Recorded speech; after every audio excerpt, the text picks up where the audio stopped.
Donc, sans plus tarder, je laisse la parole à Joanne. Alors, bonsoir tout le monde. Merci d'avoir accepté cette invitation d'une soirée témoignage. Avant de tomber dans le vif du sujet, je voudrais avec vous prendre quelques secondes, un petit moment de recueillement pour toutes les personnes qui ont été touchées de près ou de loin par ce fameux virus qui nous a mis la vie sur pause. Donc, je considère que c'est très important qu'on ait une pensée, soit pour les gens qui sont malheureusement disparus ou pour les personnes qui ont été malades. Donc, quelques secondes.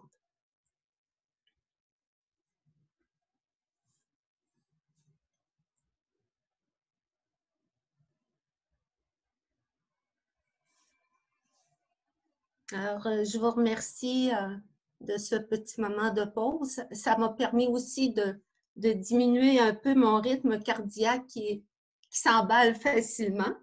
Donc, ce soir, je ne vous parlerai pas des chemins. Je ne vous parlerai pas de gîtes, de combien ça coûte. Je vais vous parler de ce que moi j'ai vécu en tant que pèlerine et qu'est-ce que Compostelle a chamboulé dans ma vie. Ce que je peux vous dire d'emblée, c'est qu'avec Compostelle, j'ai trouvé ma voix, celle avec laquelle j'ose me dire et dire. J'ai trouvé ma voie, celle sur laquelle je sillonne là où je mets mes pas depuis plus de 10 ans. Et avec Compostelle, je vous dirais qu'en moi, je vois une grande transformation de la femme que je suis. Pourquoi Compostelle? Pour comprendre, je vous ramène 40 ans en arrière. J'ai 22 ans à l'époque et je suis déjà assoiffée de liberté. J'ai besoin de partir. Donc, je décide après un séjour en République tchèque de 2 semaines, je décide de tout foutre en l'air. Je laisse mon emploi, je laisse mon appartement, j'ai des dettes, pas beaucoup de sous, mais j'ai un papa qui, ça faisait son bonheur de pouvoir prendre mon appartement. Donc, les deux, on était contents. Je pars à la fin du mois de juillet 78, sac à dos, très peu de projets. Je ne sais pas ce que je m'en vais faire. J'ai la seule idée que c'est de ne pas revenir au Québec. J'ai l'intention, j'aimerais beaucoup m'installer en Europe. Durant 4 mois, j'aurais eu des petits boulots, j'aurais roulé ma bosse. En 78, c'était rare qu'une jeune fille parte seule, sac à dos, sans trop de projets. Un peu inquiétant pour les parents. Mon père viendra d'ailleurs me récupérer au bout de 4 mois avec une offre d'emploi que je ne pouvais refuser. Mais je pense que le plus important pour lui, c'était de me ramener à la maison. Je reviens à la maison le 30 novembre 78 et le 2 décembre de la même année, j'étais prête à repartir. J'avais juste besoin de voir ma famille pour me rassurer, pour voir que tout le monde était là et je serais repartie. Malheureusement, ça va avoir pris plus de 30 ans avant que je mette à nouveau mon sac à dos sur mes épaules. Toutefois, je vous dirais qu'entre 78 et 2009, j'ai porté plusieurs sacs à dos, le poids surtout de plusieurs sacs à dos, mais pas le mien. Entre 78 et 2006, bon, la vie suit son cours. Je suis toujours aussi assoiffée de liberté, d'aventure, mais je suis engagée dans une vie, une autre vie. Et j'entends parler vaguement de Compostelle et je pense que ça peut être un projet de couple. Mais à force de me documenter, je me rends compte que Compostelle en couple, ce ne serait pas possible. Donc, je mets Compostelle dans mon petit tiroir de ma tête. Je referme le tiroir, ne sachant pas si Compostelle allait refaire surface. En 2006, j'ai 50 ans, ma vie bascule. Je décide de quitter mon conjoint, de quitter une vie confortable,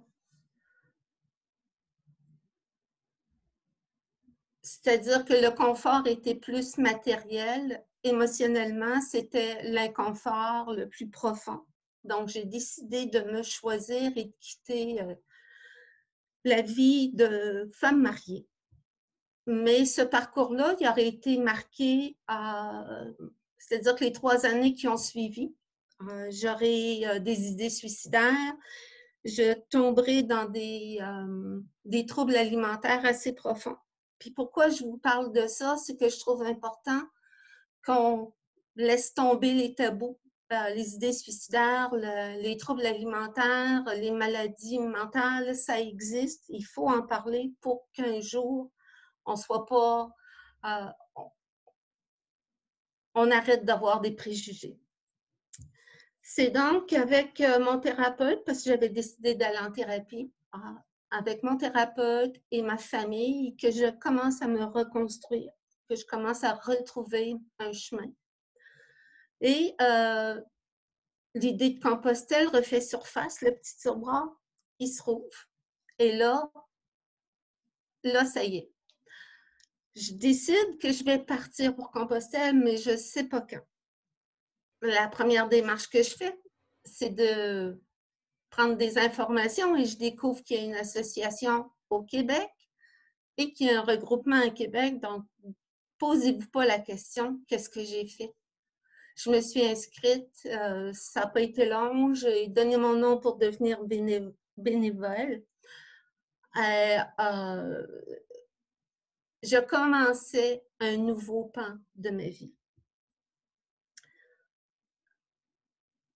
Ça, c'était à la fin 2007 et là, je commence à cogiter à une date. Et au fil du temps, je décide que le 26 avril 2009 serait le premier jour sur le chemin.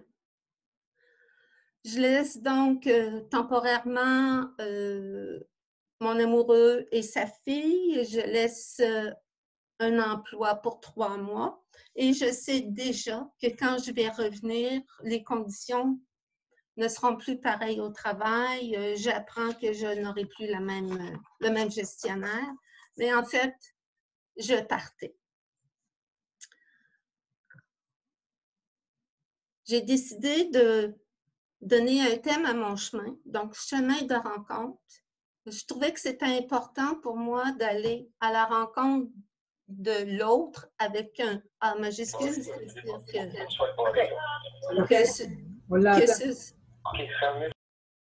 que ce soit Allah, Bouddha, Jésus, le Christ, l'être suprême, je voulais aller me reconnecter avec cette essence-là. Je voulais aller me reconnecter avec moi. Puis je voulais aussi aller me connecter aux autres. Vous aurez peut-être la difficulté à imaginer, mais avant Compostelle, j'étais une huître fermée, très serrée. J'ai beaucoup de grande timidité, beaucoup de difficultés à approcher les autres. Donc, Compostelle va avoir beaucoup amélioré. Je décide de partir de Rocamadour parce que j'ai eu un coup de cœur pour ce petit village-là. Alors, le 26 avril au matin, j'arrive à Rocamadour, il est 11 h, juste à l'heure de la messe. J'entre dans le sanctuaire et là, il y a une toute petite religieuse qui m'accoste en me demandant si je cherchais un gîte pour le soir. Puis je lui dis, ben non, ma sœur, je commence mon chemin. Donc, elle me tape l'épaule puis elle me dit, je vais vous avoir la bénédiction du Père. Parfait. quoi de mieux pour commencer un pèlerinage que d'avoir la bénédiction du célébrant. Donc, le célébrant commence la messe, il explique que Rocamadour, c'est un lieu de pèlerinage. Il y a dans l'assistance un groupe de scouts et guides qui sont partis eux aussi en pèlerinage, et il y a moi. Donc, le prêtre, en faisant mention, je me dis, bon, ben, c'est à sa façon, je viens d'avoir sa bénédiction. Mais grande surprise, à la fin de la messe, le célébrant va dire, ben, il y a une Québécoise dans l'assistance, je vais lui demander de s'approcher. Et devant tous les participants, le prêtre m'a béni. Il m'a lu la prière du pèlerin et il m'a donné la bénédiction. Je peux vous dire que je le regardais avec un sourire fendu jusqu'aux oreilles, mais j'avais les grosses larmes qui coulaient. C'était le début de mon chemin. Rocamadour jusqu'à Agen, où j'allais rejoindre des amis. J'ai été 10 jours seule, jour, soir et nuit. Puis là, je viens de me rendre compte, désolée, j'ai oublié de vous partager mes photos. Désolée. Alors.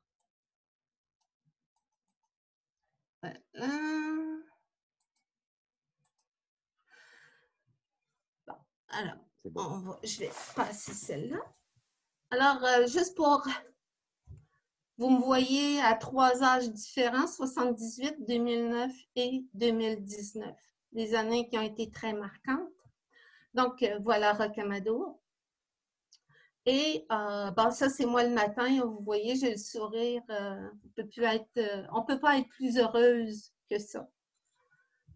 Je vous expliquais que pendant 10 jours, j'ai été toute seule. Donc, j'en suis venue à parler aux oies, aux ânes, à tout ce qu'il y avait de vivant pour juste entendre une voix.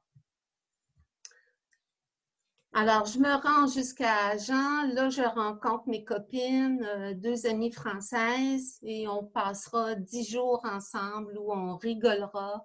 On fera le chemin de Agen jusqu'à Arzac. Alors, je reprends ma solitude à Arzac, et le lendemain, je vois 2 hommes au loin qui s'en viennent. Et dans ma tête, je me dis, wow! Ils ont fait du chemin, hein, ils reviennent de Compostelle. Vraiment, j'étais impressionnée. Ce que je ne savais pas, c'est qu'eux se disaient la même chose de moi. Wow! Elle a fait du chemin. Donc, quand on s'est croisés à l'intersection, un et l'autre, on s'est dit, ben, vous revenez de Compostelle. Non, mais vous revenez. Et bon, il s'en est suivi des discussions. Et je errais parce que je dois vous dire que je me suis gourée plusieurs fois sur ce chemin-là. Et j'ai donc suivi ces 2 hommes-là la première journée de façon très discrète. Et le lendemain, ils ont accepté d'être mes bons compagnons de route. J'ai marché avec eux jusqu'à Saint-Jean-Pied-de-Port. Vous comprendrez qu'à Saint-Jean-Pied-de-Port, il y avait des émotions de laisser partir des gens dont on s'est attaché. Et je dois vous dire que le monsieur à la barbe, je ne le savais pas à l'époque, mais il est revenu dans ma vie. Puis je vais vous l'expliquer tout de suite parce que habituellement, j'oublie d'en reparler. Cet homme-là, je suis restée en contact avec et à la fin 2010, je suis allée le retrouver en France. Et là, il m'offrait la vie tant recherchée, c'est-à-dire la vie, vivre en France, avoir une famille parce qu'il a des enfants, une sécurité financière. Il m'offrait vraiment la vie sur un plateau d'or. Il n'y avait seulement qu'une condition, c'est qu'il allait surveiller tout ce que j'allais manger pour ne pas prendre un gramme. Je dois vous dire que cet homme-là, c'est un médecin qui qui travaille auprès des gens en phase terminale. Donc, j'ai pas pu comprendre pourquoi il tenait tant à ce que je sois chétive. Mais à partir de ce moment-là, j'ai vraiment compris que là, mes assises, j'allais me respecter et qu'il n'y a pas personne qui allait prendre contrôle sur ma vie. Voilà. Donc, Saint-Jean-Pied-de-Port, ben, c'est l'arrivée des moutons parce que c'est un souhait que j'avais fait. Je voulais voir un troupeau de moutons et être prise dans le troupeau. Et bon, aussitôt le souhait est mis, ben, aussitôt le troupeau est arrivé. Donc, faut-il croire à ses rêves?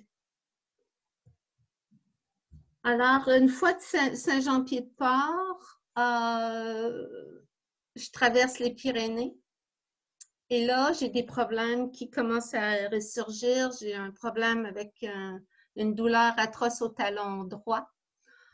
Mais il n'est pas question que je m'arrête. Moi, je suis partie pour arriver à Saint-Jacques et j'y arriverai sur la tête, sur les mains. Je voulais y arriver. Toutefois, à Punta l'Arenas, je n'ai pas le choix. Il faut que je m'arrête. C'est insupportable, la douleur. Et le médecin me dit, il faut que tu t'arrêtes 5 jours. Je ne me suis pas arrêtée. J'ai un peu tête de mule à l'occasion, donc j'ai continué ma route. Le monde du pardon, pour moi, cette première fois-là, c'était pas le pardon. Je continuais droit devant.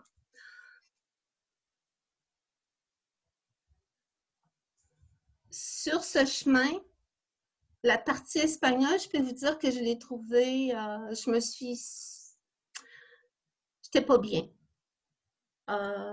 J'avais des grandes attentes. Moi, j'espérais les repas partage, les échanges entre pèlerins.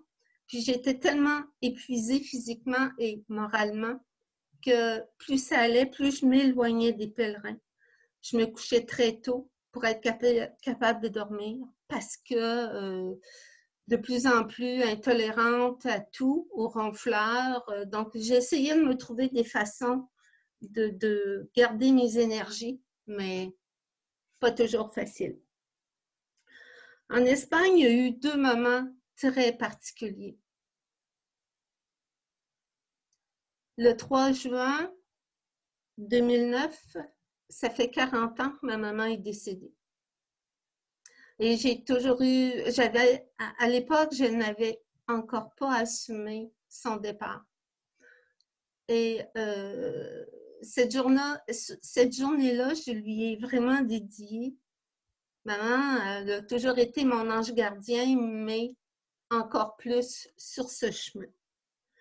Il y a un autre événement qui est arrivé, c'est qu'avant de partir pour Compostelle, j'ai une cousine qui était malheureusement en phase terminale et qui était venue voir ses cousines à Québec. Mais moi, n'étant pas là, je lui ai écrit un petit mot en lui disant que nos chemins seraient bien différents, moi vers Compostelle et elle sur son chemin éternel.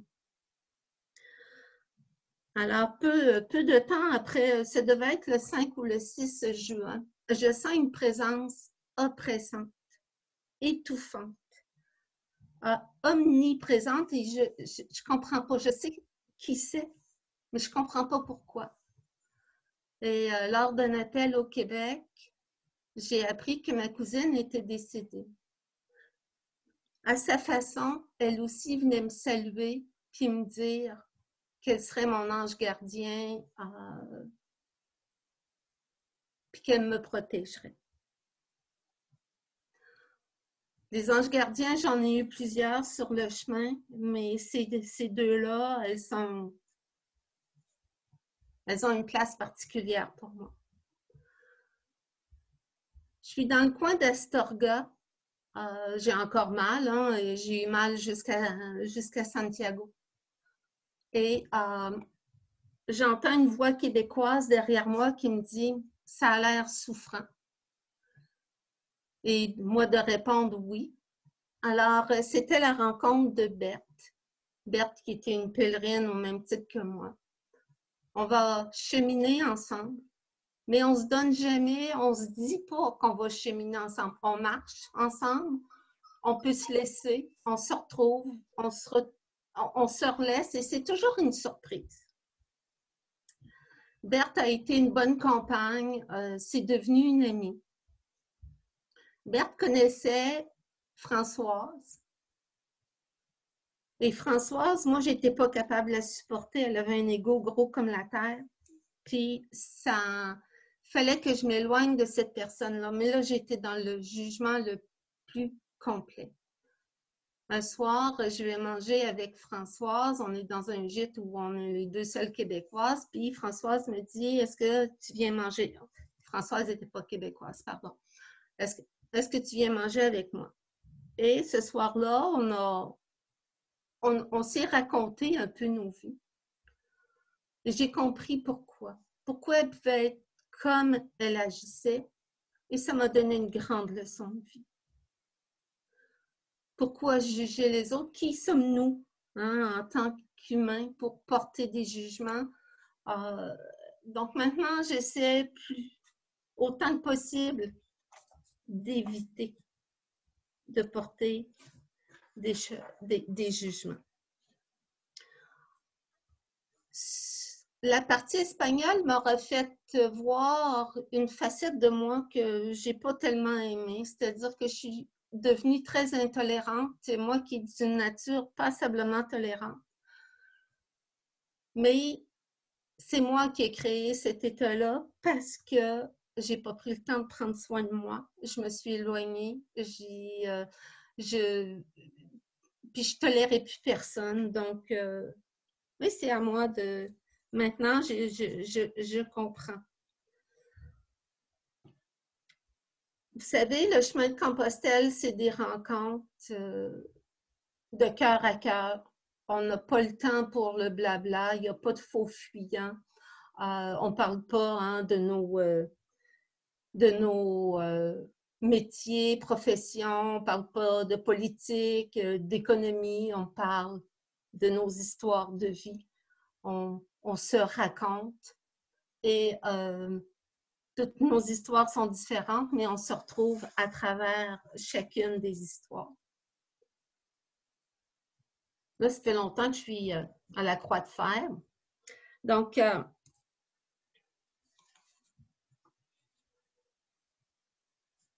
je vais arriver à Compostelle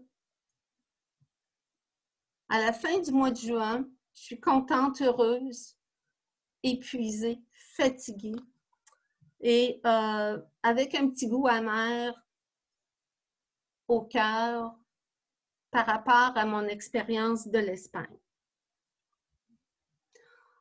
Le jour de mon arrivée à Compostelle, je vous dirais que j'ai jamais pleuré autant que ça, des larmes de joie, des larmes de tristesse, parce que là, je me disais, qu'est-ce que je vais faire demain? Je suis rendue. J'ai plus de projet, j'ai plus besoin de marcher. Qu'est-ce qui va m'arriver? Et j'appréhendais énormément le retour. Le retour va avoir été une descente aux enfers, changer de gestionnaire. J'ai perdu toutes mes responsabilités. Et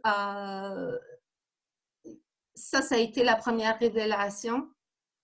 La deuxième, ça a été de constater qu'on vivait dans une surconsommation.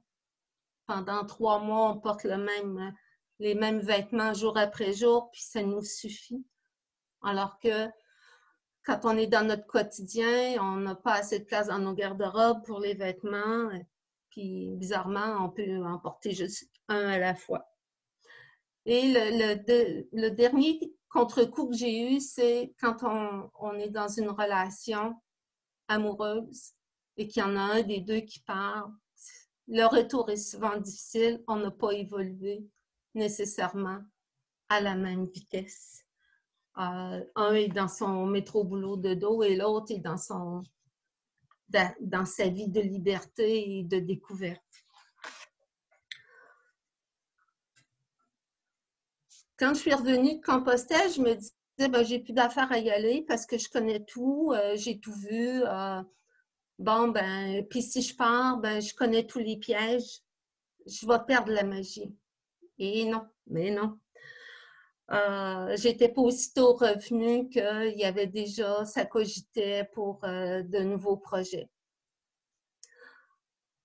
Entre 2009 et 2015, il y aura des événements particuliers. 2013, pardon, j'accepterai de prendre la présidence de l'association sans trop savoir dans quoi je m'embarque, sans trop savoir si j'ai ce qu'il faut, si je vais être capable de mener à terme les dossiers. Je me pose encore des questions, mais bon, après quelques années, je pense tirer un petit peu mon épingle du jeu. 2015, l'association est invitée à... Alors, ça, c'est mon petit groupe à Compostelle. 2015, l'association est invitée à participer à un colloque international. C'est le premier colloque international sur le pèlerinage. Et je décide d'y aller. Mais j'arrive dans une foule, on est à peu près 250 participants et je connais qu'une seule personne. Heureusement, cette personne-là va me mettre en contact avec des gens qui ont bien changé ma façon de voir la vie jacquard et aussi comment développer des projets au niveau international.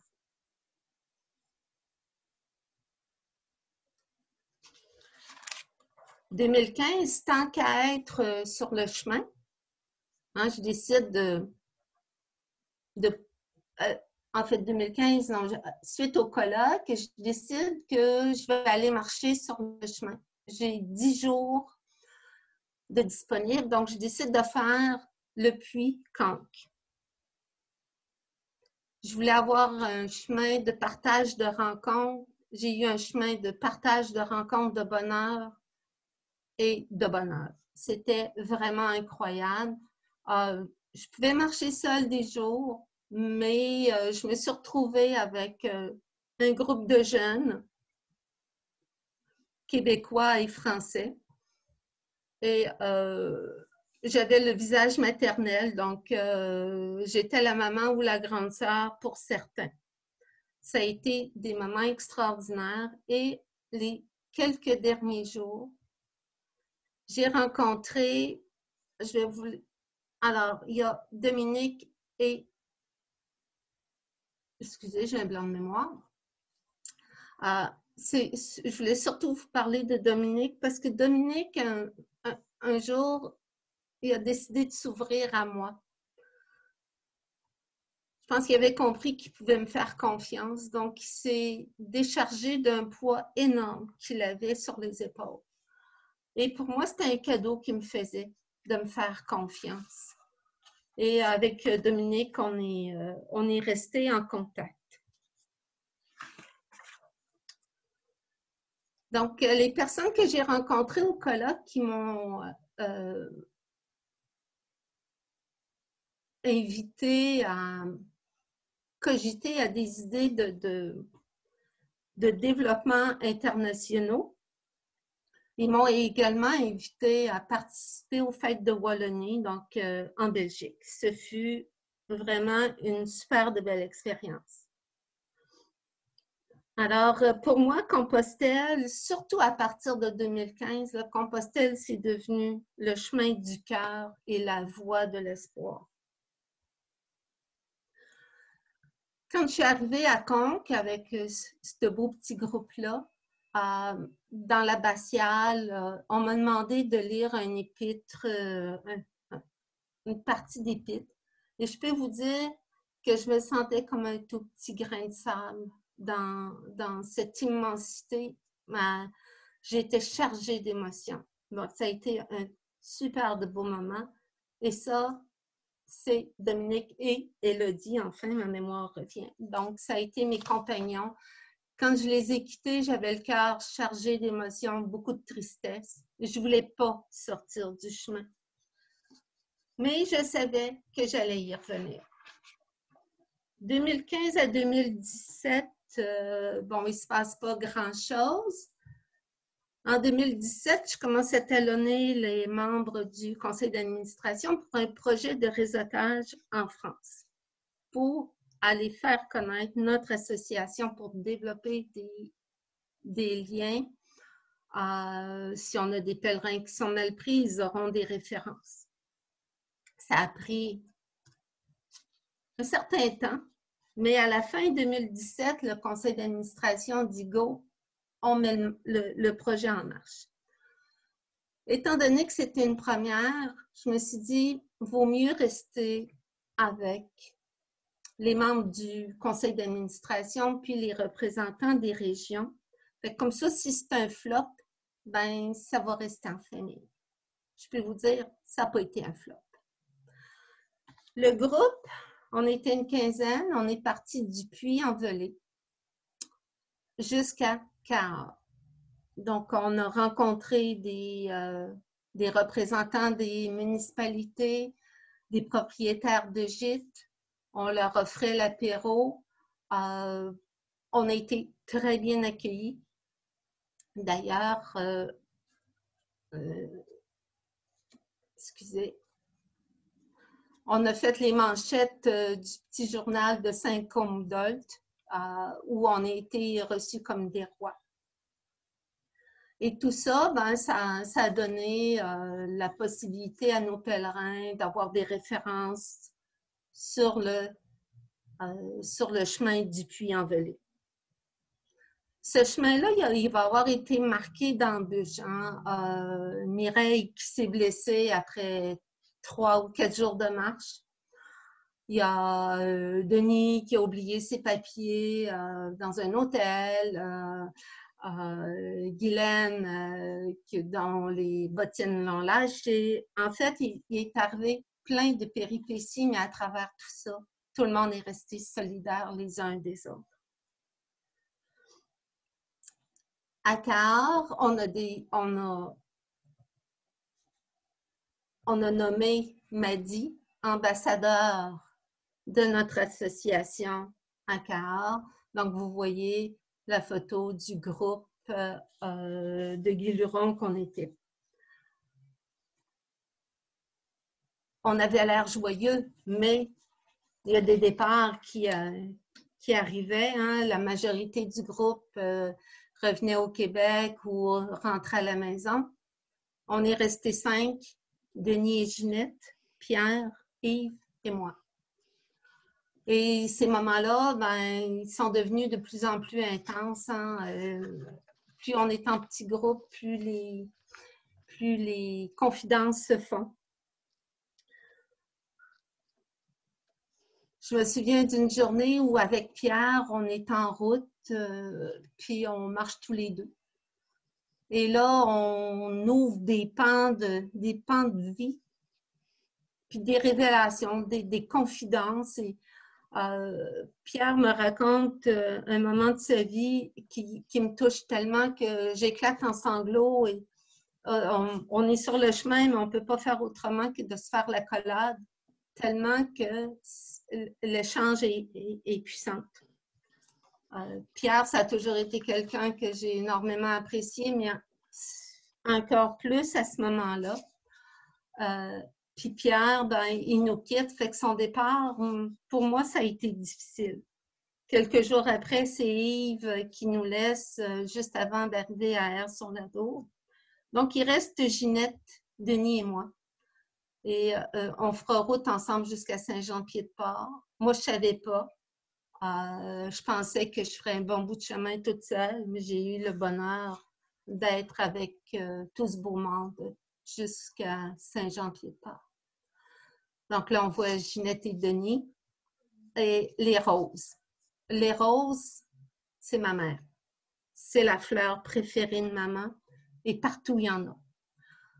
Et je la partage. J'ai partagé ma mère avec les gens qui m'ont accompagnée. Donc, à chaque fois que je voyais une fleur, je faisais un clin d'œil à maman. C'était important pour moi. Alors, Denis, qui est un ancien militaire, ben, il a bien veillé sur nous. Hein? Pas question de passer la pause, pas question de de ne pas se déchausser, de ne pas prendre un fruit, il faut manger. À l'heure du dîner, les filles, on s'arrête, on prend le temps. Denis va m'avoir appris à prendre le temps, à prendre une pause. On n'est pas là juste pour marcher, go, go, go. Yves, quand il nous a laissés juste avant Air sur l'Adour, je ne savais pas, moi, que j'allais le retrouver, mais le hasard a fait qu'on s'est retrouvés à quelques reprises du côté de l'Espagne. Alors, Denis, Ginette et moi, on arrive à Saint-Jean-Pied-de-Port.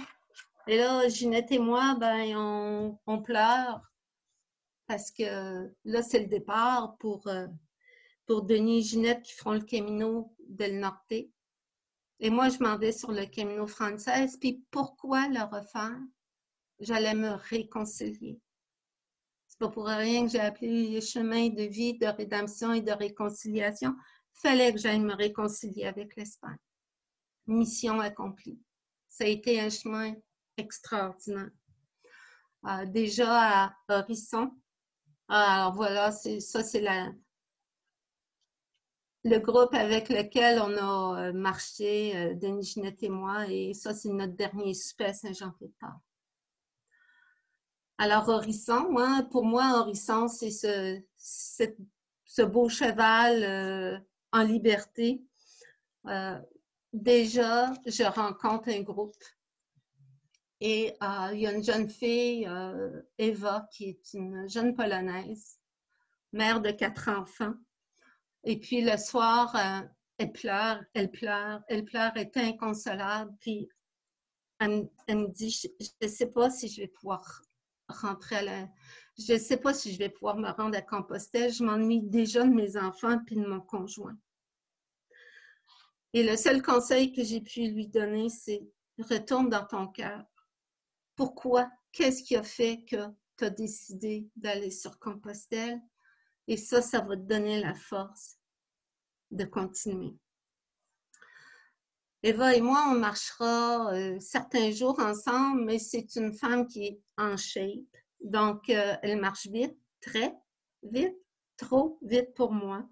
Et elle est constamment à s'arrêter pour m'attendre. Et je lui dirai de faire son chemin. Elle n'est pas là pour faire le mien.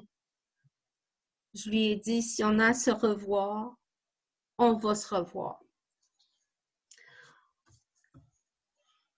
Eva et moi, on s'est retrouvés sur le chemin à 2 reprises. Ça, c'est les Pyrénées. Juste de regarder ces photos-là, j'ai l'impression que je me retrouve sur le chemin. Le chemin d'Espagne en 2018, ça a été un chemin de très belles rencontres. Une toute particulière. Pour ceux qui connaissent Hubert, un homme de 82 ans non-voyant, qui est parti de chez lui en France et qui avait l'objectif de se rendre à Compostelle. Avant de partir, je suivais déjà son aventure et je me posais toujours la question, qu'est-ce que je pourrais faire? Comment je pourrais convenir avec lui d'un moment? C'est toujours difficile de dire à telle date que je serai à tel endroit. Donc, j'ai tout mis ça dans l'univers en me disant, si c'est pour arriver, ça va arriver. Alors, un matin, je suis à Burgos, puis là, je me questionne, est-ce que je continue? Est-ce que je reprends le chemin? Est-ce que je reste une journée de plus à Burgos?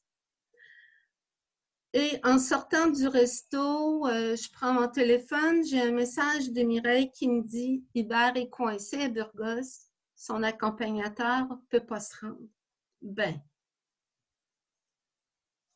qu'est-ce que vous pensez que j'ai fait? Hein? Je suis retournée au gîte, j'ai demandé si je pouvais rester une nuit de plus. Et quand je leur ai dit, quand j'ai dit aux hospitaliers que je venais pour voir Hubert, eux étaient hyper contents parce que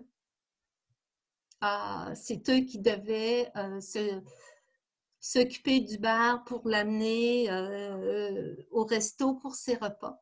Donc, en l'espace de 10 minutes, Hubert et moi, on a réglé nos vies. On a passé 3 journées intenses, des confidences, de la proximité, hein, on se promenait main dans la main. On faisait presque un parce que vous savez, avec un non-voyant, il faut l'accompagner, il faut lui dire à chaque pas, attention, un peu plus à droite, un peu plus à gauche, il y a une petite dénivellation. C'est un contact qui est très, très, très intime parce qu'il y a souvent le contact du corps aussi. Et avec Hubert, on a exploré toutes les églises et je lui décrivais ce que je voyais, mais non pas la statue à telle grandeur, telle largeur, mais je lui décrivais avec les émotions que je ressentais. Ça a été 3 journées extraordinaires et je vous dirais que ce que Hubert m'a donné, le plus beau cadeau qu'il m'a fait, m'a donné sa confiance, mais il m'a surtout permis de me réconcilier avec mon papa. Mon père, à la fin de sa vie, était presque aveugle. Et je me suis toujours posé la question si j'aurais pu faire plus pour mon père. Est-ce que j'aurais pu être plus présente, lui donner plus de temps? Mais je n'ai pas de réponse. Hubert m'a apporté ces réponses-là. En fait, par le biais d'Hubert, j'ai eu l'impression de tout redonner ça à mon père. Et ça m'a réconciliée avec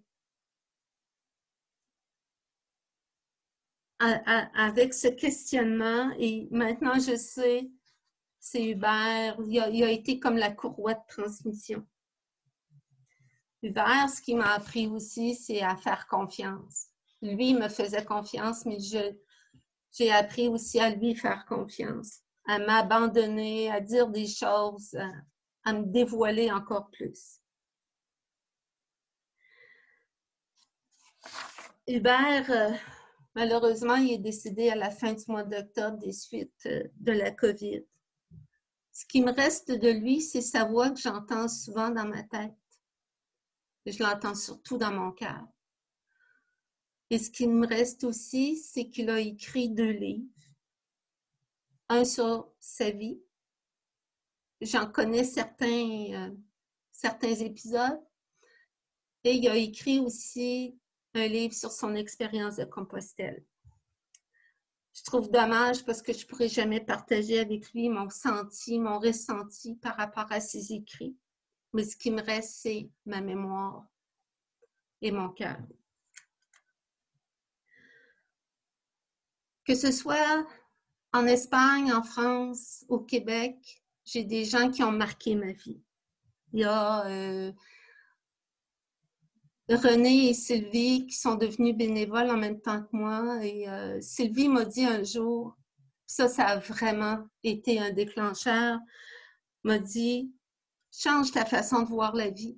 J'avais tendance à appeler le mauvais sort, à quand la prochaine tuile, qu'est-ce qui va m'arriver encore. J'appelais quasiment le mauvais sort. Alors, plus souvent qu'autrement, maintenant, je pense positif. Et l'autre chose qu'elle me disait, c'est une parole de sa mère. Sa mère lui disait souvent, merci, j'en veux encore. Ben oui, ben moi aussi, merci, j'en veux encore et j'en veux encore et encore. René, c'est un bon compagnon de Compostelle.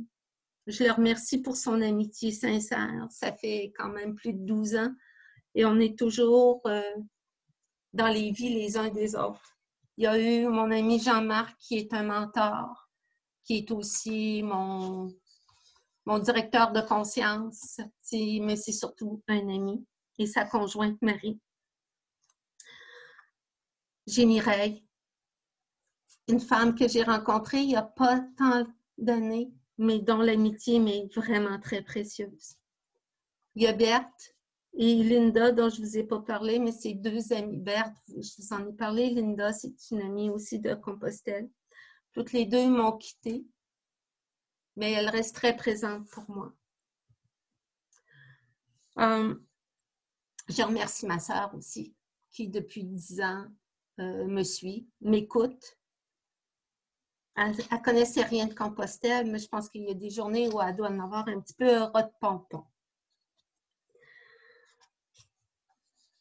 Compostelle, ça a été aussi la rencontre de groupes de jeunes, des gens avec qui j'ai sillonné jusqu'à Saint-Jacques-de-Compostelle. Voilà le beau groupe avec lequel j'ai marché. Je fais encore figure de la sagesse, hein? La petite tête blanche à travers toute cette belle jeunesse. Et ça a été des moments extraordinaires. Fait qu'on est arrivés ensemble à Compostelle. La Meseta, l'étape que Hubert n'a pas pu la faire, je sais que c'est un regret. C'est pour ça que j'ai mis les photos. La porte du pardon, ben, elle est directement en lien avec le thème de mon témoignage. Et voilà, ça c'est les quatre du groupe quand on est arrivé à Compostelle. Et déjà, en 2018, c'était certain que je repartais l'année d'ensuite. J'avais l'idée de finir le projet de réseautage sur la France, mais je voulais aller voir d'autres chemins. Donc, j'ai fait le chemin de Porto, sur le bord de la mer. Si vous avez envie de le vivre, faites-le, c'est extraordinaire. L'homme n'est pas passé, l'homme n'a pas détruit encore. Les merveilles, la beauté. J'ai aussi, dans ce chemin-là, rencontré ce petit groupe avec qui j'arriverai à Saint-Jacques. Des moments de grand bonheur avec eux aussi. Et ça, c'est l'arrivée à Saint-Jacques-de-Compostelle. J'ai l'impression d'être avec un géant, Fabrice, qui aurait été un bon compagnon durant toute cette route-là. Je partirai ensuite pour faire le Finistère parce que pour moi, je l'ai fermé aussi cette boucle-là. J'étais déjà allée à Finistère, mais toujours en bus. Et j'ai décidé que j'allais y aller à pied. Je fermais cette boucle-là aussi. Ensuite, je partais pour le chemin du Piémont.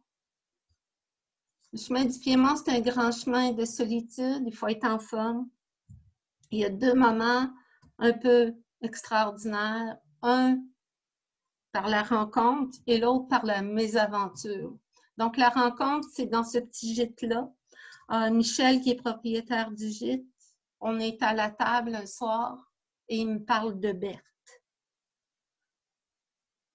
Ça m'a tellement chamboulée. Il me parlait d'elle avec tellement d'émotion. Je sais qu'il y avait une chimie entre la conjointe de Michel qui est décédée aujourd'hui et Berthe. Ça m'a tellement mis sous le choc que j'ai été obligée de me retirer le temps de me ressaisir. Ça a été vraiment quelque chose d'extraordinaire comme rencontre. L'autre péripétie, ben en fait, c'est que il y a un matin, je pense que j'aurais pas dû me lever. Ma journée a été une journée qui a très mal commencé, mais qui s'est très bien terminée. Le matin, vers 7h30, je suis dans un petit bled et je suis menacée par 3 chiens. Et moi qui n'ai pas peur des chiens, ce matin-là, je peux vous dire que j'avais un petit peu la chienne. Et en fait, mes bâtons sont devenus une arme et j'ai réussi à ne pas me faire dévorer par ces 3 chiens. Et à la sortie du village, ben, le chemin se poursuivait dans une petite montagne, mais il y avait plu la veille. Et c'était une terre d'argile. Donc, je me suis ramassée les 4 fers en l'air. Et là, j'étais en colère après moi, après le chemin. J'en voulais à la terre entière. Je me suis dit, j'aurais pas dû me lever ce matin. 3 kilomètres plus loin, je me rends compte que j'ai perdu mes lunettes de soleil qui sont ajustées à ma vue. Mais vous comprendrez qu'il n'était pas question que je retourne les chercher. C'est une journée où je me suis perdue. J'étais vraiment perdue au milieu de nulle part et j'ai arrêté une passante. Puis là, je lui ai demandé, je dis, Madame, le chemin de Compostelle, il est où? Elle me dit, vous êtes à sens inverse. C'est comme de mettre une brique de 100 livres sur les épaules, mais elle me dit, ne vous en faites pas. On va vous trouver de l'aide. Avec de ses amis, ils m'ont accompagnée, m'ont trouvé un petit hôtel et l'hôtel dans lequel j'ai été hébergée. La vocation première, c'est pour la réinsertion des personnes qui sont atteintes de déficience intellectuelle. Donc, pour moi, qui vis dans un milieu familial où on est touché par la déficience intellectuelle, ben, ça me touchait de très près.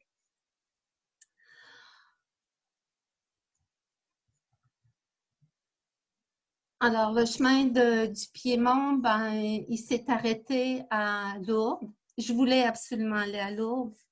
J'en ai eu presque des regrets parce que trop de monde, les marchands du temple, j'ai pas vraiment apprécié ce petit séjour à Lourdes.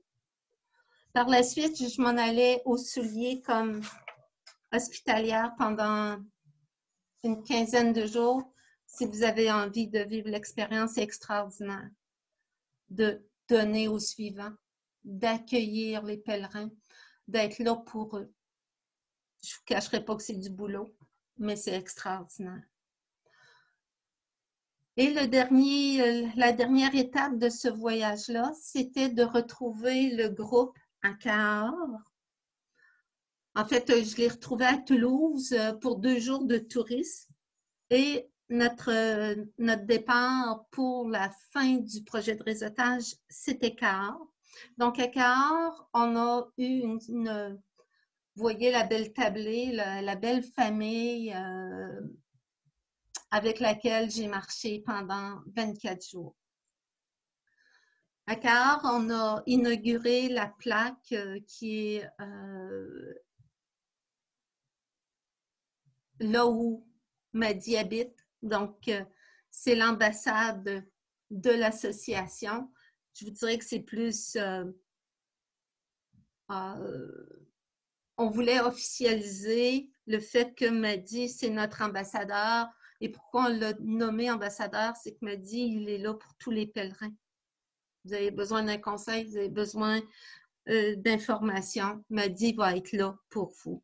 Et je tiens à dire que Serge Bouquet, qui a été extraordinaire dans l'organisation, il m'a épaulé énormément. Et il nous avait organisé un apéro très festif. Donc, ça a été vraiment, ça donnait le coup pour les jours qui allaient suivre. Donc là, je vous ai fait une rafale de photos. Donc, vous nous voyez dans différentes activités de réseautage. Je vous dirais qu'on a rencontré à peu près une centaine de personnes, des municipalités, propriétaires de gîtes, des associations. Ça a été des moments de belles rencontres. Ça a été surtout un chemin où j'ai rencontré 4 merveilleuses personnes. Il y a Mireille que je connaissais déjà. Il y a Eliane, Diane et André. On est devenus des amis. C'est assez intense et je dis souvent que je suis riche parce que dans la soixantaine, c'est pas toujours facile de se faire des amis. Et en ces femmes, j'ai trouvé vraiment des amis de cœur. Assez que on peut pas passer une semaine sans se voir, sans sans prendre l'apéro ensemble parce qu'on partage, on est en confiance. Et c'est extraordinaire ce que je peux vivre. Fait, en conclusion, ben vous voyez, il y a encore des belles fleurs qui ont sillonné mon chemin. Puis en conclusion, je vous dirais que de l'huître que j'étais il y a une dizaine d'années, je suis devenue quelqu'un qui s'est ouvert aux autres. Je me reconnais comme une fille de gang, une fille qui aime ça être entourée. Guy Vermette m'avait reprise lors de la conférence à Montréal parce que je disais que j'étais une itinérante puis que j'étais bien là-dedans. Et Guy m'a dit non, tu n'es pas une itinérante, tu es une nomade. Et effectivement, c'est ce que je suis. J'attends juste le jour où je vais pouvoir repartir, remettre mon sac sur mes épaules et retrouver toute cette simplicité, cette connexion qu'on a de cœur à cœur. Avant de vous laisser, je voudrais vous lire le poème du pèlerin. Je pense que pour nous, on aura sûrement la chance de le dire dans les prochains mois, je l'espère. Je serai pèlerin, je marcherai. Je marcherai sous le soleil trop lourd, sous la pluie averse et dans la tourmente. En marchant, le soleil réchauffera mon cœur de pierre. La pluie fera de mes déserts un jardin. À force d'user mes chaussures, j'userai mes habitudes. Je marcherai et ma marche sera des marches. J'irai moins au bout de la route qu'au bout de moi-même. Je serai pèlerin, je ne partirai pas seulement en voyage. Je deviendrai moi-même un voyage, un pèlerinage. Merci, bonne fin de soirée.